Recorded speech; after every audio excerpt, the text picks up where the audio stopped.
ಚಿಂತಾಮಣಿ ಸರ್ಕಾರಿ ಮಹಿಳಾ ಕಾಲೇಜು ವಾರ್ಷಿಕೋತ್ಸವ ಸಮಾರಂಭ. ಚಿಂತಾಮಣಿ ನಗರ ಭಾಗದಲ್ಲಿರುವ ಸರ್ಕಾರಿ ಮಹಿಳಾ ಕಾಲೇಜಿನಲ್ಲಿ ಕಾಲೇಜು ವಾರ್ಷಿಕೋತ್ಸವ ಸಮಾರಂಭವನ್ನು ದೀಪ ಬೆಳಗಿಸುವ ಮೂಲಕ ಕಾರ್ಯಕ್ರಮವನ್ನು ಉದ್ಘಾಟನೆ ಮಾಡಲಾಯಿತು. ಇನ್ನು ಕಾರ್ಯಕ್ರಮ ಉದ್ದೇಶಿಸಿ ಮಾತನಾಡಿದ ಮುಖ್ಯ ಅತಿಥಿಗಳು ಮತ್ತು ಕಾಲೇಜಿನ ಪ್ರಾಂಶುಪಾಲರು, ಹೆಣ್ಣು ಮತ್ತು ಗಂಡು ಭೇದ ಭಾವ ಇಲ್ಲದೆ ಎಲ್ಲರೂ ಸಮಾನರು ಎಂದು ನೀವುಗಳು ಚೆನ್ನಾಗಿ ಓದಿ ಸಮಾಜದಲ್ಲಿ ಒಳ್ಳೆ ಸ್ಥಾನಮಾನ ಪಡೆದು ತಂದೆ ತಾಯಿಗೆ ಮತ್ತು ಕಾಲೇಜಿಗೆ ಕೀರ್ತಿಯನ್ನ ತರಬೇಕು ಎಂದು ಎಲ್ಲ ಮಕ್ಕಳಿಗೆ ಶುಭವನ್ನ ಆರೈಸುತ್ತೇನೆ ಎಂದು ತಿಳಿಸಿದರು. ಮುಖ್ಯ ಅತಿಥಿಗಳಿಗೆ ಸನ್ಮಾನ ಮಾಡುವ ಮೂಲಕ ಕಾರ್ಯಕ್ರಮದಿಂದ ಬೀಳ್ಕೊಡುಗೆ ನೀಡಲಾಯಿತು. ಇನ್ನು 2025-26 ವರ್ಷದಲ್ಲಿ ಅನೇಕ ಸ್ಪರ್ಧೆಗಳಲ್ಲಿ ವಿಜೇತರಾದವರಿಗೆ ಕಾಣಿಕೆಯನ್ನು ಕೊಟ್ಟು ಮುಂದಿನ ಸ್ಪರ್ಧೆಗಳಲ್ಲಿ ವಿಜೇತರಾಗಲಿ ಎಂದು ಹಾರೈಸಿದರು. ಈ ಸಂದರ್ಭದಲ್ಲಿ ಕಾಲೇಜಿನ ಬೋಧಕ ಮತ್ತು ಬೋಧಕೇತರ ಮತ್ತು ಕಾಲೇಜಿನ ವಿದ್ಯಾರ್ಥಿನಿಯರು ಹಾಜರಿದ್ದರು. Naveen Kiran, Chintamani.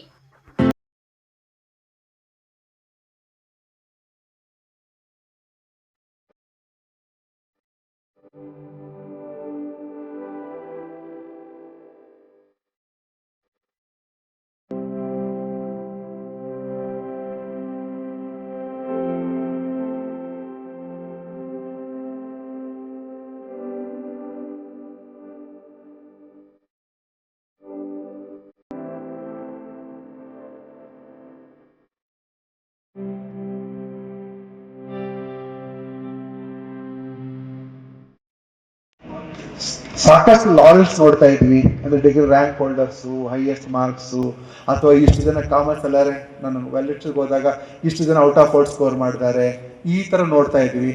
Beyond that work ಮಾಡಬೇಕಾಗತ್ತೆ. ಈಗ ನೀವು ಯೂನಿವರ್ಸಿಟಿಯಲ್ಲಿ ಒಂದು ರ್ಯಾಂಕ್ ಬಂದಿದ್ರೆ ಅಮಾಂಗ್ ದೋಸ್ ಫ್ಯೂ ಸ್ಟೂಡೆಂಟ್ಸ್ ಅಲ್ಲಿ ಯು ಆರ್ ಟಾಪರ್. ಒಂದು KAS ಅಥವಾ IAS ಮಾಡ್ಬೇಕಂದ್ರೆ ಅಮಾಂಗ್ ದ ಸ್ಟೇಟ್ ನೀವು ಟಾಪರ್ಸ್ ಆಗಿರ್ಬೇಕು. KAS ಮಾಡ್ಬೇಕಂತಂದ್ರೆ UPSC ಕ್ರ್ಯಾಕ್ ಮಾಡ್ಬೇಕಂದ್ರೆ ಅಮಾಂಗ್ ದಿ, ನಾನು ಯಾಕಂದ್ರೆ ಹೆಚ್ಚಿಗೆ ಮಾತಾಡಬಾರ್ದು, ಅಲ್ಲಿ KAS ಹಾಕ್ಸಂತವ್ರು ಮಲ್ಲಿಕಾರ್ಜುನ್ ಸರ್ ಇದ್ದಾರೆ, ಆಲ್ರೆಡಿ ಮಾತಾಡಿರ್ಬೇಕು, ಅವ್ರನ್ನ ಹೇಳ್ತಿದ್ದೀನಿ. UPSC also the state will look at you. ನೀವು ಒಂದು ಕಾಲೇಜ್ ಒಂದು ತಾಲೂಕಲ್ಲ ಹೇಳ್ತಾ ಇರೋದು, ಆ ಥರ ಕಾಂಪಿಟೇಷನ್ ಇರುತ್ತೆ. ಆ ಕಾಂಪಿಟೇಷನ್ ನಾವು ಫೇಸ್ ಮಾಡ್ಬೇಕಂತ ಹೆದರ್ಕೊಳ್ಳೋದು ಬೇಡಿ. ನಿಮ್ಮಲ್ಲಿ ಟ್ಯಾಲೆಂಟ್ ಇದೆ, ನಿಮ್ಗೆ ಟ್ರೈನರ್ಸ್ ಬೇಕು, ನಿಮ್ಗೆ ಕೋಚ್ ಮಾಡೋರು ಅಂತ ಇರಬೇಕು. ನಿಮ್ಮ ಟೀಚರ್ಸ್ ಒಬ್ಬರೇ ಸರೋಗಲ್ಲ, ಅಲ್ಲ ಟೀಚರ್ಸು ಸುಮಾರು ಜನ, ನಾನು ಯಾಕಂದರೆ ಮಿನಿಸ್ಟರ್ ಪ್ರೋಗ್ರಾಮ್ಸ್ ಇದ್ದಾಗ ನಾವು ಹೋಗ್ತಾ ಇರ್ತೀವಲ್ವ, ಸುಮಾರು ಜನ ರೀಸೆಂಟ್ IAS, ರೀಸೆಂಟ್ IPS ಮಾಡಿಕೊಂಡು ಇಲ್ಲಿ ಪೋಸ್ಟಿಂಗ್ ಆಗೋಗಿರ್ತಾರೆ, ಅಥವಾ ನಿಮ್ಮ ಅಕ್ಕಪಕ್ಕದಲ್ಲಿ ಇರ್ತಾರೆ.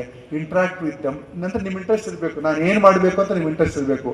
Interact with them, have A dialogue with them. ನೀವು ಅಪ್ರೋಚ್ ಮಾಡಿ ಇಂಟ್ರಾಕ್ಟ್ ಮಾಡಬೇಕು. ನನ್ನ ಇಂಟ್ರೆಸ್ಟ್ ಇದು, ನಾನು ಈ ಥರ ಅಚೀವ್ ಮಾಡ್ಬೇಕಂತಿದ್ದೀನಿ, ಏನು ಮಾಡಬೇಕು ಅಂತ ಕೇಳಬೇಕಾಗುತ್ತೆ. ಒಂದು ಹಾರ್ಡ್ ವರ್ಕ್ ಮಾಡಬೇಕಾಗುತ್ತೆ, ಸಬ್ಜೆಕ್ಟ್ ಏನಂತ ಕಲ್ತ್ಕೋಬೇಕಾಗುತ್ತೆ. ಆಮೇಲೆ ಯಾವುದೋ ಒಂದು ಎಕ್ಸಾಮ್ನ ಕ್ರ್ಯಾಕ್ ಮಾಡ್ಬೇಕಂತಂದ್ರೆ ವಾಟ್ ಟು ಸ್ಟಡಿ ಅಂತಲ್ಲ, certain things I don't know, ಸ್ಟೇಜ್ನಲ್ಲೆಲ್ಲ ನನ್ನ ಎಂಡಾಸ್ ಮಾಡಬೇಕಾಗುತ್ತೆ. ವಾಟ್ ನಾಟ್ ಟು ಸ್ಟಡಿ ಅಂತಲೂ ಕಲ್ತ್ಕೋಬೇಕಾಗುತ್ತೆ. ಏನು ಓದಬಾರ್ದು ಅಂತಾರೆ, ಯಾವುದ್ಯಾವುದೋ ಓದಿದ್ರಲ್ಲ, ಏನು ಬೇಕು ಅಂತ ಓದಬೇಕಾಗುತ್ತೆ. ಆ ಸ್ಕಿಲ್ಲನ್ನು ನೀವು ಬೆಳೆಸ್ಕೋಬೇಕಾಗತ್ತೆ. ಬೆಳೆಸ್ಕೋಬೇಕಂದ್ರೆ ಒಂದು ಸಾಧನೆ ಇರಬೇಕಾಗತ್ತೆ. PUC ಆಯಿತು, 3 years ಡಿಗ್ರಿ ಆಯಿತು, 2 years PG ಇದೆಲ್ಲ, ಈ 5 years ಅಲ್ಲಿ ಏನಾರು ಅಚೀವ್ ಮಾಡಬೇಕಾಗತ್ತೆ. ಆ ಥರ ಪ್ಲ್ಯಾನ್ ಮಾಡಿಕೊಂಡ್ರೆ ಖಂಡಿತ ಯು ವಿಲ್ ಬಿಕಮ್ ಅಚೀವರ್ಸ್. ಆಮೇಲೆ ಸ್ಟೇಜ್ ಮೇಲೆ ನಮ್ಮ ಹಿರಿಯರು, ನನ್ನ ಜೊತೆ ಕೊಲ್ಲಿಗು, ಮತ್ತು ಇಲ್ಲೇ ಇದೇ ಕಾಲ ಪ್ರಾಂಶುಪಾಲ ರಾಮಕೃಷ್ಣಪ್ಪನವರು ಇದ್ದಾರೆ. ನನ್ನ ಇನ್ನೊಂದು ಫ್ಯಾಮಿಲಿ ಫ್ರೆಂಡು, 92ರಿಂದ ನಾವು ಜೊತೆಯಲ್ಲಿ ಒಂದು ಫ್ಯಾಮಿಲಿ ಜೊತೆ ಇರುವಂಥ, ಇಲ್ಲಿ ವರ್ಕ್ ಮಾಡಿಕೊಂಡು ಈಗ ತಾನು ಶ್ರೀನಿವಾಸಪುರಕ್ಕಲ್ಲ ಪ್ರಿನ್ಸಿಪಾಲ್ ಕೆಲಸ ಮಾಡಿ ಸಮೀರ್ ಅವರು ಇದ್ದಾರೆ, ಅವ್ರು ನೆನೆಸ್ಕೊಳ್ಳೋದು ಮರ್ತುಬಿಟ್ಟೆ, ಅವೆಲ್ಲ ನಾವು ಫ್ಯಾಮಿಲಿ ಫ್ರೆಂಡ್ಸು. ಈ ತರಹ ಸ್ಟೂಡೆಂಟ್ಸ್ ನೀವು ಡಿಫ್ರೆಂಟಾಗಿ ಥಿಂಕ್ ಮಾಡಬೇಕಾಗುತ್ತೆ. ಸಾಕಷ್ಟು ಜನ ಏನಾಗುತ್ತೆ, ನಾನು ಹೇಳಿದ ನಮ್ಮ ರೀಜ್ನಲ್ಲೇ 85 ಸರ್ಕಾರಿ ಕಾಲೇಜ್ ಇದ್ದಾವೆ, 85 ಗೌರ್ಮೆಂಟ್ ಕಾಲೇಜ್ ಇದ್ದಾವೆ. ಬೇರೆಯವರಿಗೆ ವುಮೆನ್ಸ್ ಕಾಲೇಜ್ ಫ್ಲರಿಶ್ ಆಗ್ತಾ ಇದ್ದಾವೆ.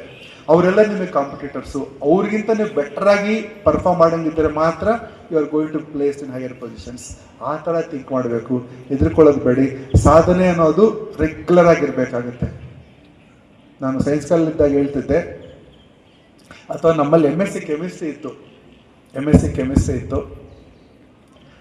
ಸಾಟರ್ಡೆ ಊರಿಗೆ ಹೋಗ್ಬೇಕು, ಸಂಡೇ ರಜೆ ಅಲ್ವಾ, ಊರಿಗೆ ಹೋಗ್ಬೇಕು ಅಂತ 2 ಕ್ಲಾಸ್ ಬಂಕ್ ಕೊಟ್ಬಿಟ್ಟು ಮಧ್ಯಾಹ್ನದ ಮೇಲೆ ಊರಿಗೆ ಹೋಗ್ತಾರೆ. ಸಾಟರ್ಡೆ ಆಗೋಯ್ತು, ಸಂಡೇ ಊರಲ್ಲಿ ಇರ್ತಾರೆ, ಮಂಡೇ ಮಾರ್ನಿಂಗ್ ಲೇಟಾಗಿ ಬಿಡ್ತಾರೆ, 2 ಕ್ಲಾಸ್ ಅಲ್ಲಿ ವೇಸ್ಟ್ ಆಗುತ್ತೆ. ಇಫ್ ಊರಿಗೆ ಹೋಗ್ತೀವಂತ ಈಗ 2 ಕ್ಲಾಸ್ ಬಂಕ್ ಹೊಡಿಯೋದು, ಊರಿಂದ ಬರ್ತೀವಂತ 2 ಕ್ಲಾಸ್ ಬಂಕ್ ಹೊಡಿಯೋದು, that is not the way. P G students 24 hours work ಮಾಡಬೇಕಾಗುತ್ತೆ. ಯಾಕೆಂದರೆ ನೀವು ಸಾಟರ್ಡೆ ಸಂಡೇ ರಜಾ ಅಂತ ಹೇಳ್ತೀವಲ್ಲ, ರೆಗ್ಯುಲರ್ ಕಾಲೇಜ್ ನಡೆಯೋ ಟೈಮಲ್ಲಿ ನೀವು ಮನೆಯಿಂದ ಕಾಲೇಜಿಗೆ ಬರಬೇಕು, ಕಾಲೇಜಿಂದ ಮನೆಗೆ ಹೋಗ್ಬೇಕು, ಸಾಕಷ್ಟು ಕ್ಲಾಸ್ ಅಟೆಂಡ್ ಮಾಡಿರ್ತೀರಿ. ಈ ಕಡೆ ನೋಡಬೇಕು, all of look at me. Holiday ದಿನ ನಾವು ಫಂಕ್ಷನ್ಸ್ಗೆ ಹೋಗ್ಬೇಕು, ಅಲ್ಲಿ ಹೋಗ್ಬೇಕು, ಇಲ್ಲಿ ಹೋಗಿ ಓದಲ್ಲ. ವರ್ಕಿಂಗ್ ಡೇಸ್ ದಿನ ಏನಾಗುತ್ತೆ, ಈ ಕಡೆ ಕ್ಲಾಸಸ್ಸು ನಮಗೆ ಸೈನ್ಸ್ ಆದರೆ minimum 3 hours class, 3 hours lab, 6 ಗಂಟೆ ಇರುತ್ತೆ. ಮಧ್ಯದಲ್ಲಿ ಮಾರ್ನಿಂಗ್ 2 ಅವರ್ಸ್ ಟ್ರಾವೆಲಿಂಗ್ ಹೋಗುತ್ತೆ, ಸಾಯಂಕಾಲ ಟ್ರಾವೆಲಿಂಗ್ ಹೋಗುತ್ತೆ. ಅವತ್ತು ಮನೆಗೆ ಹೋಗಿ ಸುಸ್ತಾಗಲ್ಲ, ಆಗೋಗ್ಬಿಡುತ್ತೆ. ಅವತ್ತು ಓದೋಕ್ಕಾಗಲ್ಲ. ಸಾಟರ್ಡೆ ಸಂಡೇ ನಾವೇನು ಓದಲ್ಲ, ಯಾಕೆಂದರೆ ಬರೀ ರಜಾ ಅಂತ ತಿರುಗಾಡ್ತೀವಿ.